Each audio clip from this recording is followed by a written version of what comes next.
রহমানের তিরোধানের পরে রাজপথে নেমে এসেছিলেন দেশনেত্রী বেগম খালেদা জিয়া গণতন্ত্রের সৈনিক হিসেবে।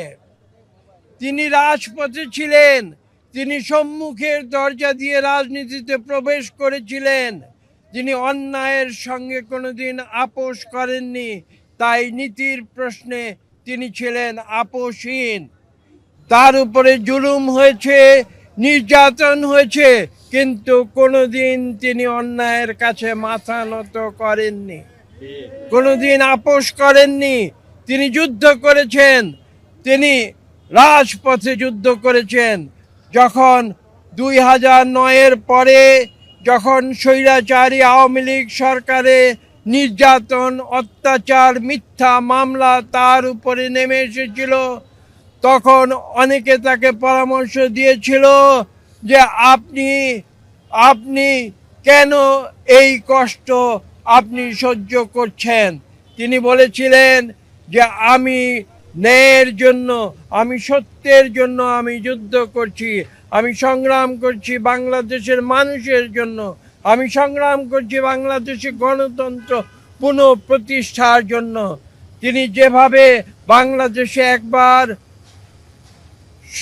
সেনা শাসন থেকে অব্যাহতির জন্যে এদেশে যুদ্ধ করে পার্লামেন্টারি গণতন্ত্র ফিরিয়ে এনেছিলেন, ঠিক একইভাবে পরবর্তীতে 2024-এর ছাত্র জনতার আন্দোলনের পূর্ব মুহূর্ত পর্যন্ত তিনি গণতন্ত্রের জন্য সংগ্রাম করে গিয়েছেন স্বৈরাচারী আওয়ামী লীগ সরকারের বিরুদ্ধে, এবং তিনি সেই যুদ্ধে নিজেকে বিজয়ী বলে তিনি প্রমাণ করেছেন।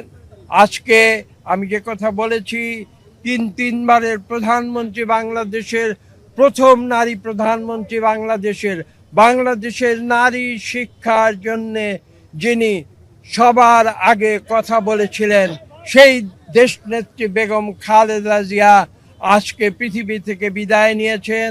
আমরা বিশ্বাস করি বাংলাদেশের মানুষ চিরদিন তাকে স্মরণ রাখবে।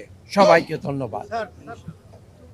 আপনারা সিদ্ধান্ত শিগগির জানতে পারবেন। আমরা কিছুক্ষণের মধ্যে আমাদের সভা আহ্বান করেছেন আমাদের জনাব তারেক রহমান। আমরা সেই সভায় যাচ্ছি এখন, এবং সেখান থেকে সমস্ত সিদ্ধান্ত নেবার পরে আপনাদের অবহিত করা হবে।